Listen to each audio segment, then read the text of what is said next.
Welcome to another episode of The Breakdown. And this is going to be another one of our weird sort of Wayne's World time travel episodes because the conversation that we're having tonight is happening on February 8th.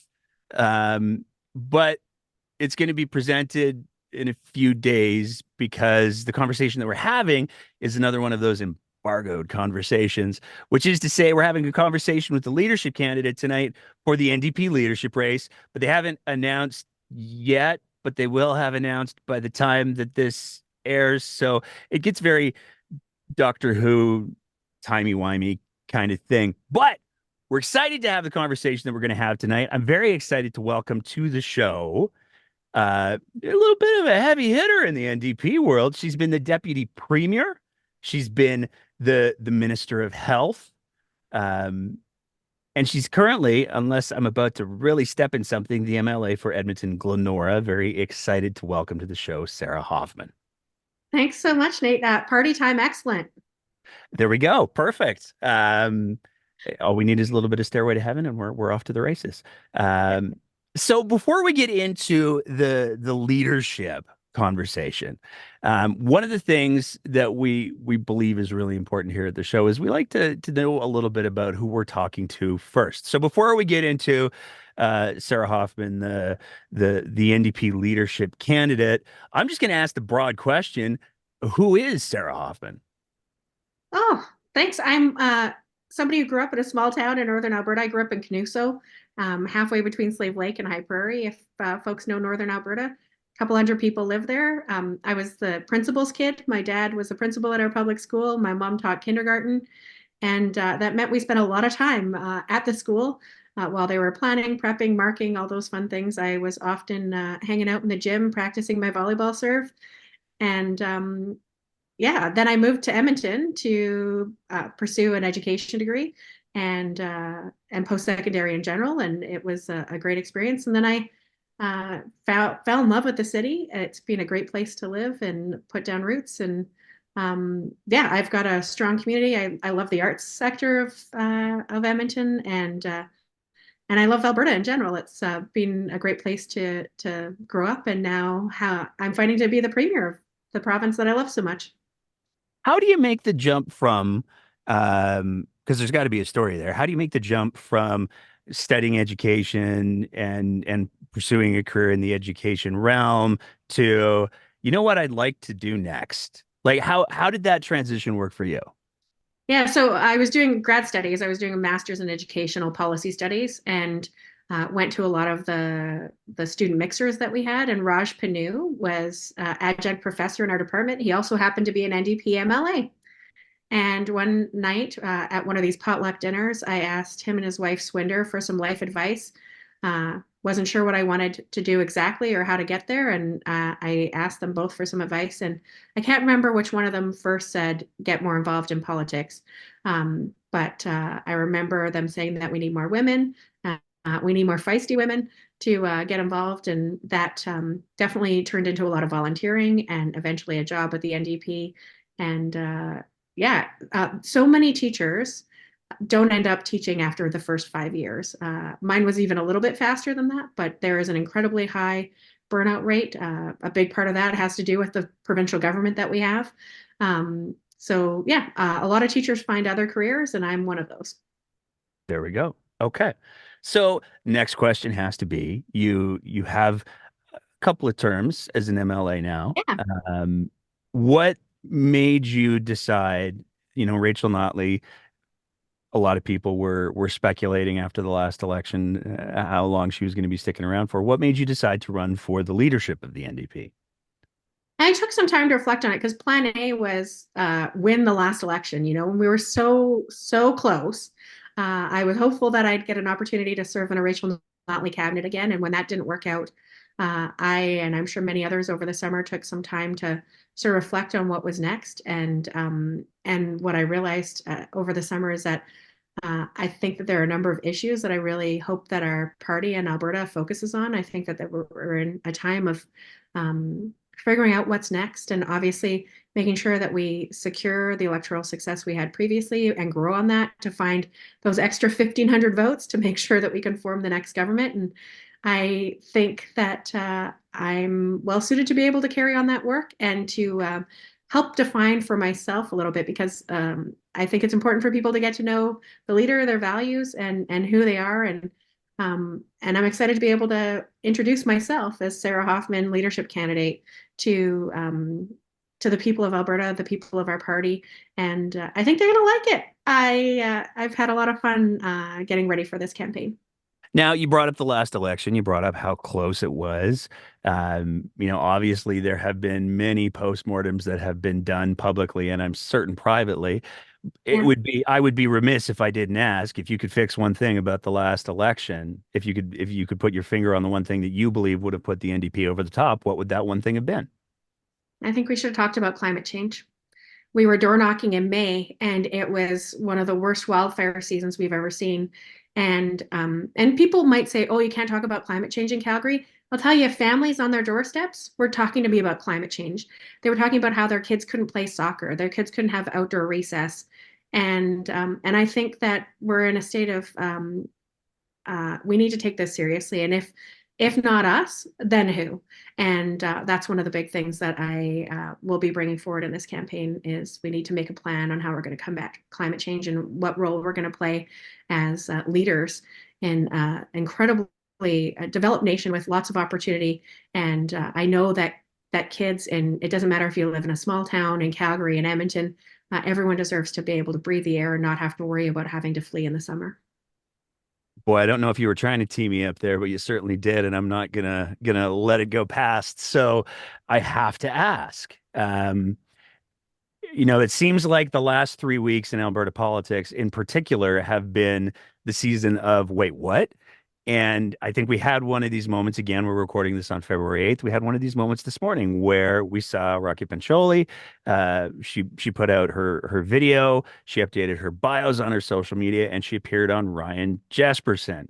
And you're Mm-hmm. talking about climate change. So if I don't ask the carbon tax question, or at least your response to it, I'm gonna get so many DMs from people saying, Nate, what the hell were you thinking? So what's your response? Do you think that Alberta, I mean, I'm still trying to wrap my head around how Alberta wouldn't have a climate tax or sorry, a carbon tax because it's a federal thing and da da da da da. But what's your take on that whole conversation? Should Alberta have a carbon tax? Should it be a made in Alberta solution? Should we try to renegotiate that with the feds? Should we just accept what the feds have given us? Should there be a carbon tax? It's currently a federal carbon tax and it is broken.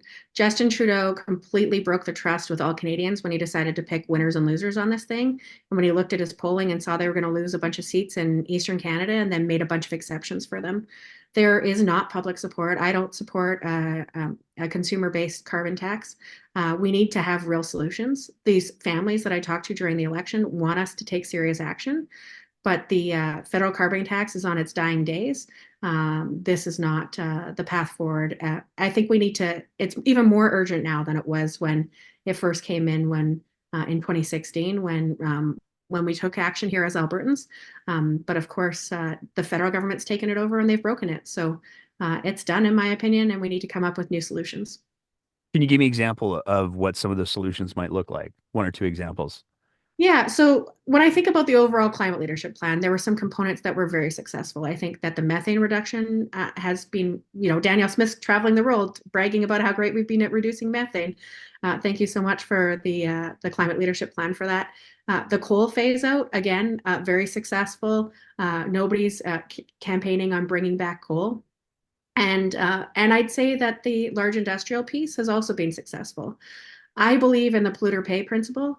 I think that if very profitable corporations are pulling carbon out of the earth and putting it into the atmosphere, they need to pull it out of the atmosphere as well and figure out ways that we can be more sustainable on that. And when I think about Wolf, the carbon capture, utilization, and storage project, there's kind of an interesting synergy here because it's actually the CPP that's the primary owner of that carbon pipeline, right? And so I think that it's interesting that we've got public ownership essentially over one of the solution areas. That means that industry, like the CPP, is independently arm's length managed.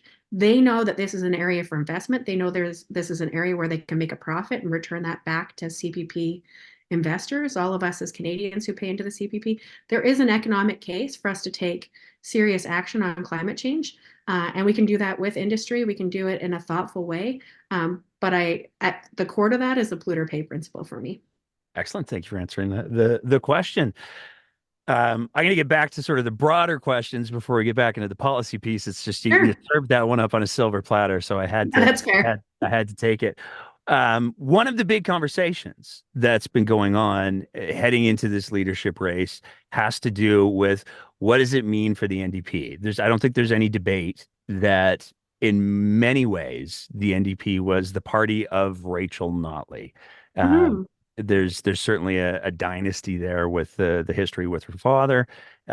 So now it's it's not going to be. And so a lot of people are saying, well, what does this mean for the NDP? Where is this going to mean that the NDP makes a run for the center? Is the NDP going to make a run for the left? Are they going to try to find that perfect bowl of porridge in the middle? What do you see? What's the direction that you and your campaign want to take the NDP in? I'm not a liberal. I'm an unapologetic New Democrat. The values that brought me to the party are the values that keep me in this party.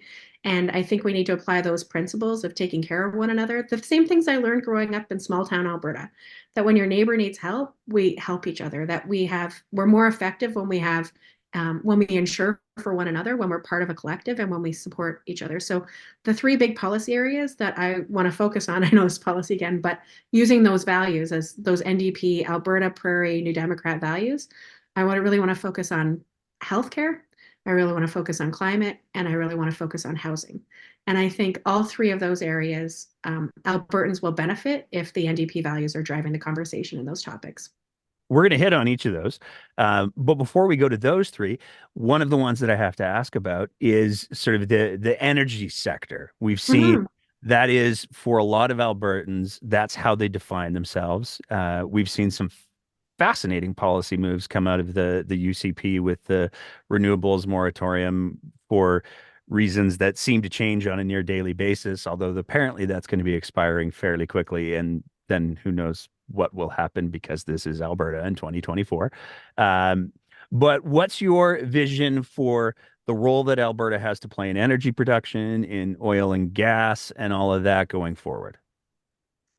And it isn't just people in one part of the province who care about this. Like the town I grew up in, a lot of people worked in oil and gas, worked in logging, worked in agriculture, worked at the school, worked in healthcare, right? Like we're all integrated. And while oil and gas is our largest economic sector, and that's great. It served us well. The second largest is agriculture. The third largest is forestry. And if we don't take serious action on climate change, we're going to be sacrificing those sectors as well. We can't afford to do that. We need to be working to diversify and strengthen all sectors of our economy. And I think that we can do that while taking climate change seriously, making sure that we're investing in energy diversification, including renewables. Obviously, that plays a really big role. And we were very vocal in pushing back against that moratorium. We're losing billions in opportunities for investment. And I also think, in terms of climate response, renewables is one piece of that, but also fire smarting our municipalities, making sure that we reduce, when so many Canadians were forced to evacuate last summer and others were on evacuation notice in this province, people lost their homes in this province. There's actually an economic opportunity for us to get out ahead of that, fire smart our cities, our municipalities, and make sure that we're preparing for the impacts of extreme climate, including things like the catastrophic drought we're about to face. And it's only February. Like this is the time to act is now. Well, let's get into healthcare then. I have a couple of very specific topics that are sort of Sure. hot button issues that I want to hit you with. But before I do, there's a news story that came out today, literally just like an hour and a half before we sat down to have this conversation. It crossed my Twitter feed. Calgary lost somewhere in the neighborhood of 20,000, and I had to read that number like six times to make sure I was getting it right. But 20,000 healthcare workers and social services workers. Um, what's your vision for healthcare? We hear over and over again that there's a shortage of healthcare workers and that there's some people might say a toxic environment from the government towards healthcare right now. What's your vision for healthcare? Well, first of all, I'm incredibly proud of the 4 years I had to serve as the Minister of Health. It was a big job, but when Rachel tasked me with it, she said that she wanted me to gather the experts, apply our values as New Democrats, and but make sure that I'm gathering all of the expert opinions. So I sat down at the table and we negotiated. I literally was part of the negotiations with the doctors. Not every session, but when things hit a bit of a wall, I would be part of that conversation, and we were open books. We showed what the financial pressures were that we were facing. Oil was about $20 a barrel for a good chunk of the time we were negotiating, and we knew that we needed to get costs under control, but we also wanted to improve access and service and responsiveness to the healthcare system. So for some things, there were small ones, and I know you're a paramedic, so small capital investments that meant we made significant change in the work culture, like putting power stretchers in ambulances is something that I'm really proud of. It meant that we had fewer back injuries. It meant that more women and other people who didn't need to be paired up with somebody who could lift a heavier amount. There are ways that you can work to solve problems if you sit down at the table and you talk to folks. With the doctors, we reached collective agreements. We reached compensation agreements that provided stability. Every major center in Alberta, you could get a family doctor. That is certainly not the case today. And I hear stories constantly about, a doctor at a family medicine practice leaving to go to a different province and they can't find somebody to replace them. So other doctors in that practice decide to retire or try to sell it off. That isn't sustainability. And this is something that impacts you, whether you live in Edmonton, Calgary, mid-sized cities, or rural Alberta. You deserve to have public health care that's there for you when and where you need it. I mean, you're not wrong about the physician thing. There's that recent study that came out from the AMA that talked about 6 out of 10 physicians are looking at leaving the province or making massive changes to their practice because Yeah. of the financial situation. Um, let's talk the big picture for healthcare and AHS. What are we going to do with AHS? Danielle Smith has made a commitment that she's going to completely fracture and silo a system that was designed to be an integrated system. Yeah. You are elected leader of the NDP, and if you become premier, who knows what state things will be in, but are you going to want to return to an integrated system, or are you going to let it stay siloed? What's your person? And I understand that you can't speak for the policies of the party and rana, but what's your personal take on that? Yeah, well, and we're 2024. We're not ready to run the 2027 campaign. We'll see how scrambled the egg gets between now and then. But I believe that we've had many opportunities for world-leading outcomes. Some of those happened when I was a minister, specifically around women's health. We cut breast cancer wait times for surgery significantly because it was a provincial initiative. We weren't just having one region compete with another region on our arbitrary benchmarks. We had a vision for what we wanted to achieve, and people were able to work collaboratively on that. Um, but here's the difference between Danielle Smith and me, and what I would hope would be any NDP government. We are the we are the founders of public health care. We believe in the tenets of the Canada Health Act. We believe that your need should determine your access, not how much money you have on your credit card or if you're able to mortgage your farm to pay for your cancer treatment. We want public health care to be successful, and that means sitting down with public health care workers to make sure that we find solutions and that we work collaboratively to address the pressures of the day. I can guarantee you I can think of one of our audience members who's a regular call in on the show who is going to be very excited about that particular answer that you gave for a couple of different reasons. Let's talk about some other healthcare issues. Good. So, one of the things that we're dealing with as a province, and is certainly we're dealing with it nationally, continentally, probably could make the argument as well, is the opioid crisis. Now we've seen Yes. BC take a very evidence-based, pragmatic approach to managing deaths due to a toxic supply. Mm-hmm. Seen in Alberta, no to that. So, what are your thoughts on how to mitigate the opioid crisis, the toxic supply crisis? Yeah. And I'm going to follow up by asking you for a position on safe supply at the end. I'll let you do the other two first. But what are your thoughts on the opioid crisis and the toxic supply? Well, and when I was the Minister of Health, we expanded methadone and Suboxone treatment, which are opioid replacement, dependency treatments, right across the province, so that you didn't have to be in just Edmonton or Calgary to be able to access those. But we expanded them into rural Alberta. We brought in the first supervised consumption sites, and I am incredibly proud of that. I know that the work that's done there saves lives, and I think it's so disrespectful to people to tell them that they can't be in a safe place with medical experts around, that they need to hang out in a back alley or in a bathroom at a business or in a park. It's not good for anyone when people are living with addiction and being treated so inhumanely. Um, People are far more likely to start on a path to recovery if they feel respected, if they feel like there's less stigma around their choices, and if they feel like that there's some hope at the end of the day. And this government is offering little hope. I have no issue with people being in recovery. I want people to want to be in recovery. But if they're dying in the park, there's no chance that they're going to be in recovery. And it is bad for the healthcare system overall to have paramedics responding to overdoses in our community at the rates they are right now. I think it's quadrupled in the time since the NDP left government, since the time I was health minister to where we are today. That is not okay, because that means that those paramedics are responding to those calls instead of heart attacks in the community. It means that emergency rooms are seeing these patients rather than them, being saved in a more appropriate setting.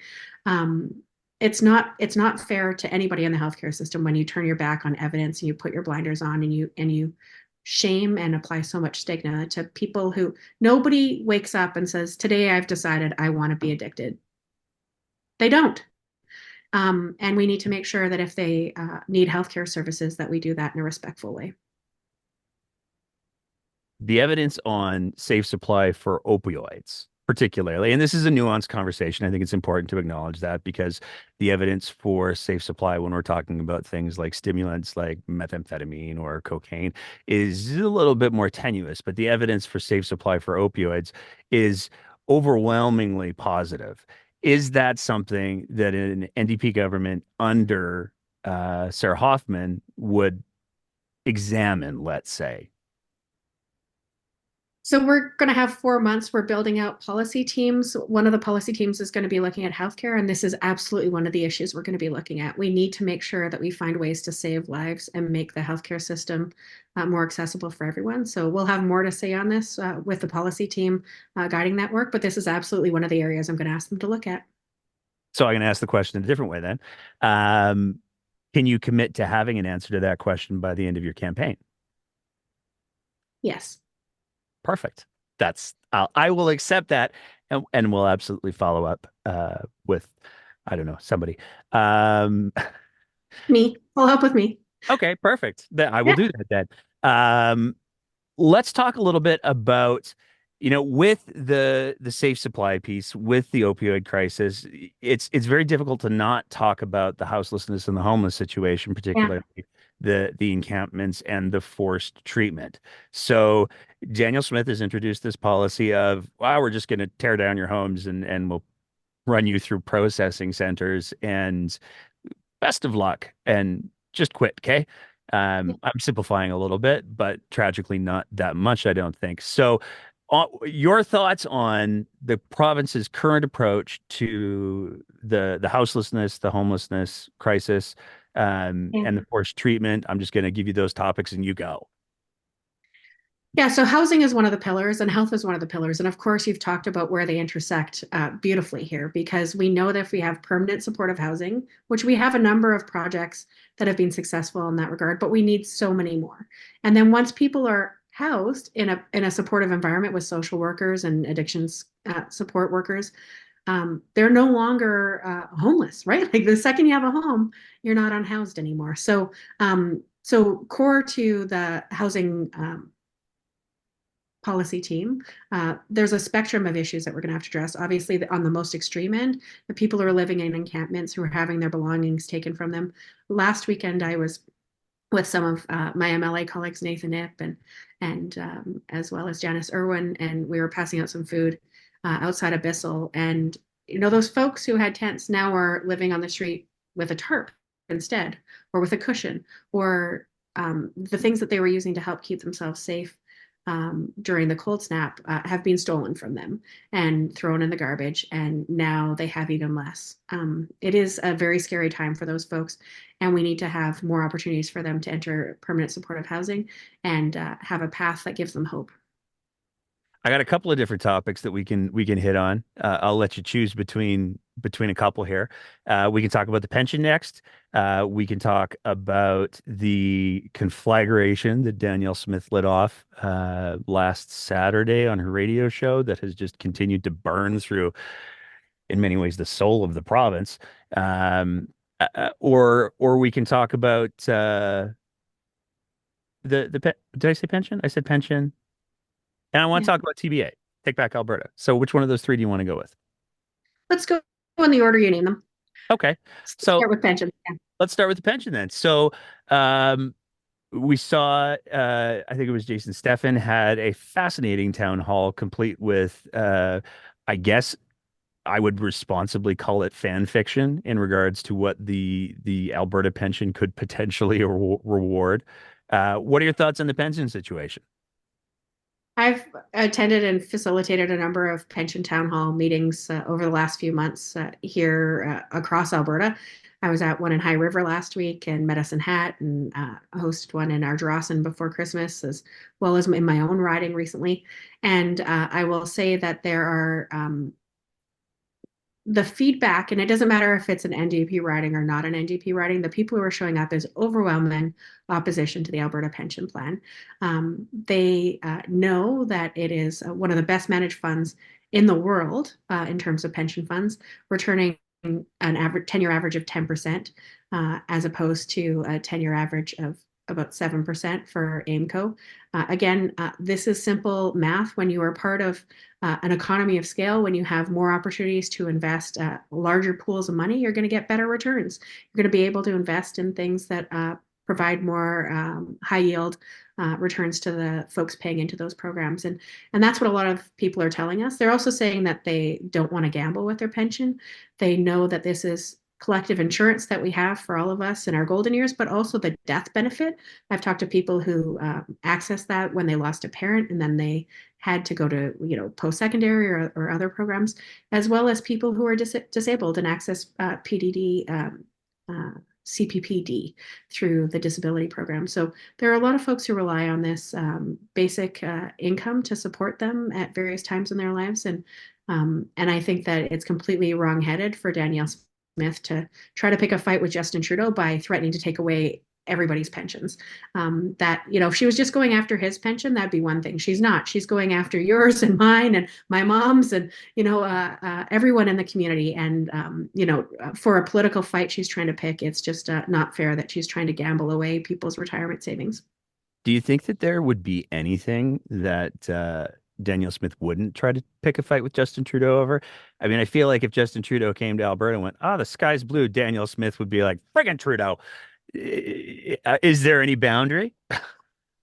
I haven't seen one yet. It would be refreshing, as I mentioned, I'm not a liberal, I'm not a huge Trudeau fan, but it'd be refreshing to see people take their jobs seriously.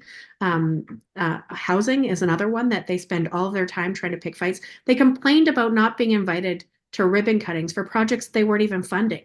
Like, give me a break, step up, do your job, take your job seriously instead of um, treating children as political fodder. Focus on the issues that you have a serious responsibility to. Like, I was just in Medicine Hat, her riding, and people there are talking about drought and how worried they are for the upcoming agricultural season. And she's talking about who's allowed to join little league teams.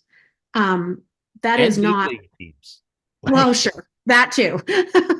um, it's you know, it's it's not her it jurisdiction. yeah. Well, I mean, let's get into that piece then because um eh, it's been fascinating watching provincial politics over the last several years because we had the space with Kenny where we were like, oh, that's pretty bad, can't get worse, and then boy, it got worse. And then we had the space with the leadership race, and Daniel Smith started running, and everyone went, oh, that'll never happen. And then it did. And the I think the biggest lesson out of the Danielle Smith premiership is there's no bottom. And I think we saw that play out very clearly over the last week and a half to, I guess I should probably say 2 weeks at this point because we're time traveling. But the policies that she introduced are not just, I mean, the way that I've been talking about it on the show has been Danielle Smith threw a great big target up on the wall, and at the very, very center of that target was trans kids, and she's Yeah. trying to get everybody to look at the center of the target. But there's a lot of other stuff in there. She is restricting parental choice. She is restricting adult choice with the sports stuff. What is I'm going to start with what's your take on the that policy set? I mean, I'm pretty sure you're not going to be like, I'm totally on board with it, but what's your take on the policy set? It's horrifying. It's dangerous. We're talking about the kids who are statistically more likely to self-harm, to die of suicide, to experience homelessness. And this is who she's targeting through this. People don't need puberty blockers after they've gone through puberty. People who, for a variety of reasons, might have to access those now are going to be wondering if they're going to be allowed to, if their doctor is going to be allowed to prescribe that medication for them. To try to insert herself in between a patient and their doctor or between children and their parents and saying that she's fighting for parental rights. Clearly, she is not. She thinks that she's smarter. Is she thinks that she can make these decisions for children, for families, that psychologists, psychiatrists, the Pediatrician Society, Amnesty International, like the list goes on. There are dozens of organizations that have said this is wrong, and they're right. And I don't need polling to tell me right from wrong. What Danielle Smith is doing to these children is immoral, and it should be illegal, which is one of the reasons why today, again, time traveling, I donated money on Thursday um, uh, to the legal fund that's being set up through EGAL and Stepping Stone to make sure that these kids, I'm going to fight it in the legislature as an MLA, but they also need people fighting in the courts for these kids too. What would you say, speaking directly to Danielle Smith, what would you say to her about these policies? That they're horrific. That I was with some of the kids who walked out yesterday. And these kids just want to be able to go to school and feel safe, to go talk to their doctor and feel that they can get good medical advice, unfiltered, without political interference. They want to be able to trust the people that they should be able to trust, their teacher, their doctor, and their community. And I just think that it's uh, I can't uh, use stronger language than to just say like I don't know how she sleeps at night, knowing that she's creating an unsafe world for these kids who already feel unsafe statistically far more often than anybody else. The craziest thing about Smith for me with this policy suite is the video's been making the rounds of her speech in the legislature in 2012. And Yeah. so she doesn't get to disabuse herself of the reality of what these kids are at risk for and how many of these kids are at risk because she literally spoke it into the record in the legislature. Yeah. Uh, it's I want to talk about the motivations or the speculated motivations for this policy suite in a sec, but first I also want to say, you were just talking about how you were spending some time with some kids in the walkout. What is it that you want? One of the things that we've been trying to do over the last week is make it as clear as possible that these policies are nightmare fuel. But secondary to that, to the kids that are going to be affected, this is nightmare fuel. This is not normal. This is not okay. And we're trying to amplify the voices that are saying support to these kids. So what have you been saying to kids that you've been talking to? What would you say to kids now? I'm mostly trying to listen to them because I think that a lot of adults are trying to put their own stuff on these kids. And the protest I showed up at, the walkout, there was a counter protest of adults yelling at them at the end of the street. These kids know who they are. They want to feel safe at school, and more adults yelling at them, telling them who they should be, is not helping. So I'm trying to spend as much time as I can listening and showing respect for these kids. And that means uh, if they ask me to use pronouns that help them feel safe, I'm going to do that. If they say, please call me by this name, I'm going to do that. And I think any teacher, when I train as a teacher, I wanted kids to be able to show up and focus on math.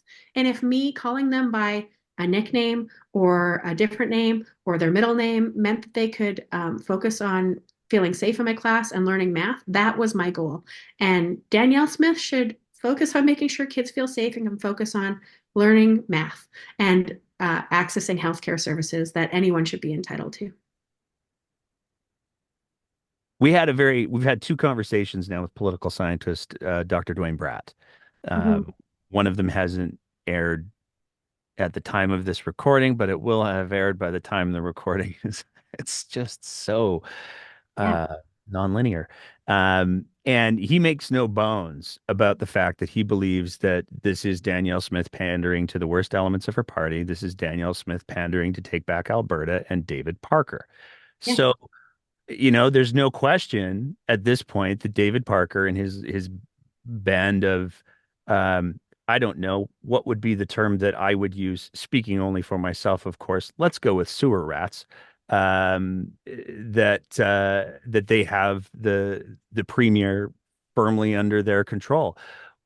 How do we deal with that? How does a Sarah Hoffman NDP um, unextricate or extricate Alberta from David Parker and his lying rhetoric? So Danielle Smith invited these folks into the party. She's created this this completely inappropriate imbalance of power in within her own party. And I think the best way to fight back is to create a stronger NDP and elect an NDP government and show people who Albertans are. I think we're loving. I think that we care about one another. We care about making sure that we can all breathe, that we live somewhere safe, that we can access healthcare services. I think those values need to be back at the top of the priority list when it comes to this leadership race. So when it comes to the general election in 2027. I think that Danielle Smith is clearly nervous about her upcoming leadership review later this year, and she's pandering to these extremists in her party that she has welcomed in. Do you think that she survives? And I mean, we're getting a little inside baseball-y, but do you think she survives this? I mean, I've heard people speculate that one of the things that she might be trying to do is go, well, the legislative session is actually only the first week is only, and then there's the AGM and the leadership review. So maybe after the leadership review, she goes, just kidding. I've listened to everybody, and yeah, those were some bad ideas. You suckers can't touch me for 3 years, and there's going to be another election anyways. Is that something you can see her doing, or do you think she's going to follow through on all of this? I'm going to try not to play pundit for Danielle Smith and focus instead on our leadership race, to be very frank, Fair, fair, fair. because there's a great opportunity for us to stay focused on what matters to us. And I'm looking forward to putting forward, the priorities, the areas of policy, and my personality. And I think people will have an opportunity to vote for somebody who's fat and sassy and isn't going to pretend to be something that she's not. Danielle Smith, either she was lying in 2012 or she's lying today. I'm not going to do that. I'm going to stand by my principles and I'm going to make sure that we stand up for one another. Fair enough. So back to the NDP leadership race then. There's two other major topics that I want to hit you with. One of them is the communication piece. There Yeah. have been some not insignificant communication errors. We've gotten some really good mileage out of some of them here on the show, much to the chagrin of some staffers I hear. But how does a Sarah Hoffman NDP avoid some of the mistakes? And the easy example that I'll point out here, just so we can have something to talk about, is the whole gifts thing. That was, to me, the way that that was communicated by a few of the MLAs was, "Oh, you got that so wrong," and now it's confusing. How are you going to make sure that when the messaging happens, it happens in such a way that you guys get to carry that football for as long as you need to or want to? Uh, my intention always is to be a straight talker. I try not to spend a lot of time messing around with the edges and get straight to the issue. So my goal is to make sure that we do that throughout this campaign, that we give people an opportunity to vote for somebody that they see themselves in, that they're excited by, and that's going to tackle the issues that really need to be front and center for all of us. So yeah, hopefully we don't make any of those gaffes. And I think I am usually pretty well known for being a straight shooter. How do you build that unified voice? I guess is the question that I'm how does Got it. Sarah Hoffman as NDP leader build that unified, clear voice for the NDP over the next few years, heading into 2027, God willing? So, in this leadership race, I think it's really important for any of the leadership candidates to be unapologetically authentic about who they are and what they stand for. And then I think the membership will determine who is going to be the next leader. And I am confident that we will come back together unified. I really like my colleagues. I'm excited for this race and to be able to tell people about what I have to offer. And I hope that they are just as forthcoming with what they plan to offer. And at the end of the day, we're going to have almost 3 years to get ready for the next election. And we need to make sure that we use that time effectively to find great candidates throughout the province, to make sure that we put forward a platform that inspires and that we get ready for victory and making sure that the NDP forms the next government. Speaking of the leadership race, I would be remiss if I didn't address this issue as well. Um, we had a protest here in Calgary last weekend, and there were some NDP MLAs who showed up, but there was another political figure, well, another two, in fairness, who showed up. And there's been a lot of speculation that has been circling around the former mayor of Calgary, Naheed Nenshi. There's been a lot of people saying, well, would he be allowed to run? And I asked the other person that we spoke to, so I'm going to ask you because it's awkward and fun. Um, what are your thoughts on whether or not, there is, to my understanding, there is a possibility of an exemption for somebody who hasn't been a member. Now that's speculating on whether or not he has or has not been a member. I don't know that. Um, what are your thoughts on somebody like Naheed Nenshi entering the NDP leadership race? If he wants the job, I think he should run. I think that he's a lot of fun to be around when we're in the same room. There's usually a lot of laughs. Um, but I think he needs to decide if he wants the job or not. And if he does, I think he should put in a package. If he doesn't want the job, I'm not going to try to convince him to run for it. That's I want the job. I want to win. There we go. Fair enough. No, but I really appreciate the candor on that because, there's a lot of people who have expressed concerns. Oh, if we let an outside voice in at this point, and there's people who have said the more voices we have, the better that we refine the thing. So I really appreciate the directness of your answer there. Um, I'm just going through my list here because you move very, very quickly. Because I try not to spend a lot of time on the edges. Get to the bulk of the conversation, right? That's very fair. So what are your big goals for the leadership race? And then let me phrase the question this way. One of the things that we talked about earlier on is the values piece and the importance of the Mm. NDP values to you. What are the values that you're hoping that you'll be able to convey, other than being able to answer a question very quickly, to the NDP membership? Yeah, I think we're hungry for a campaign that focuses on one of the things that we're so foundation that's so foundational to us, which of course is public health care. I touched on a few of the things I'm really proud of doing when I was a minister of health. I'll touch on a few more. We stopped the harassment of people outside of abortion clinics. We were the first jurisdiction to fully fund the abortion pill and make sure that it was accessible in parts outside of the two centers where you can have an abortion procedure, that you could also get the medication in other areas. We made sure that we fully funded PrEP so that if you were at risk of contracting HIV, that could be reduced by you accessing that life-saving medication. We made sure that healthcare workers had a seat at the table and that we were able to drive some transformational change in terms of the relationship. That, of course, immediately after the UCP won the election, they tore up collective agreements and showed so much disrespect to folks. We built the Calgary Cancer Center, which, I was just by there earlier today. I'm excited to see it finally open. It is something that conservatives played politics with for decades, and we made it happen, and it's going to change and save lives in Calgary and Southern Alberta. We need more bold leadership on public health care. That includes addressing things like harm reduction, addressing cancer rates. We have an opportunity, I think, to really run a focus campaign for leader and also in the general election to really put public health care back at the center of who we are as New Democrats. And I think we don't need to play around with hiding who we are or what our values or talking about name changes or any of those things. I don't want to try to trick people into voting for us. I want them to be excited to vote for us.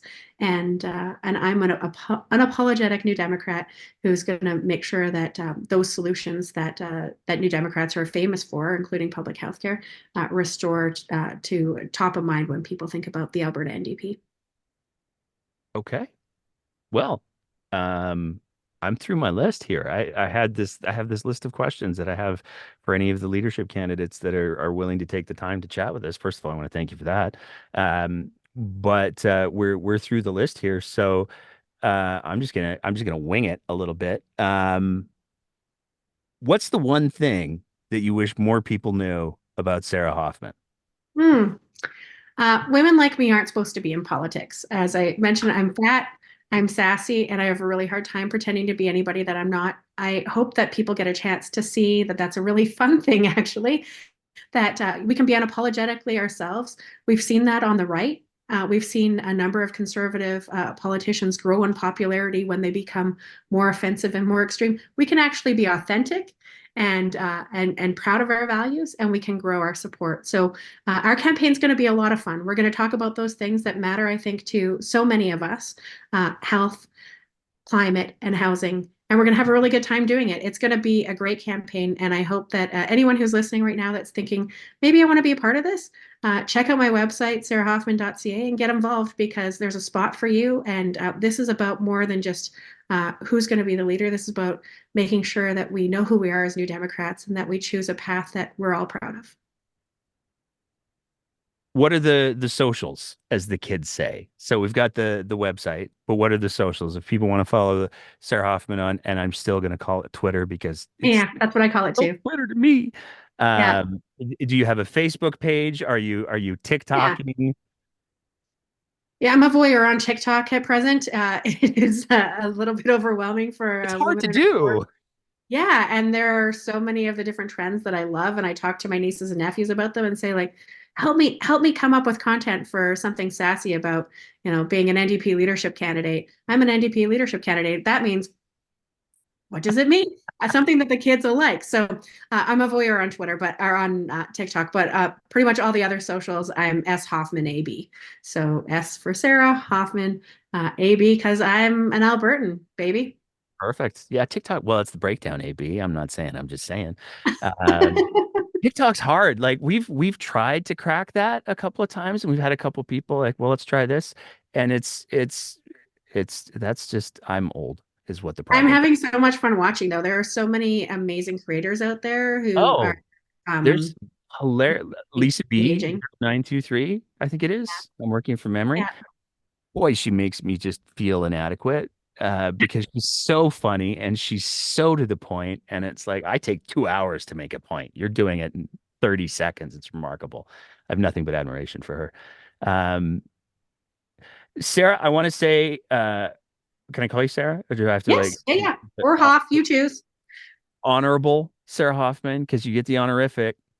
You were a minister. The Thank you so much for taking the time to chat tonight. I really, really appreciate it. And I want to say on a unrelated note, um, I on behalf of myself and everybody who works for the show, uh, it's really awesome that there are people with the NDP who are still willing to engage, despite the fact that we do make jokes and we do offer unvarnished criticism of literally everybody. So really appreciate the fact that you're still willing to step up to the mic. That's super awesome, and I respect the hell out of it. Aw, it was great getting to chat with you tonight. Thanks for taking the time. Awesome. Thank you. And that's it for another episode of The Breakdown. As always, if you appreciate the kind of content that we're trying to produce here, we would love nothing more than if you thought about signing up to be one of our Patreon sponsors at www.patreon.com/thebreakdownab, where for just the price of a fancy cup of coffee a month, you can help us continue to produce this kind of content. Whether you're listening to the audio version of the podcast, in which case, maybe leave a review and a rating, or whether you're watching it on one of our streaming platforms, we want to say a big thank you to everybody who is part of the Breakdowns audience. And as always, take care of each other and keep the conversation going.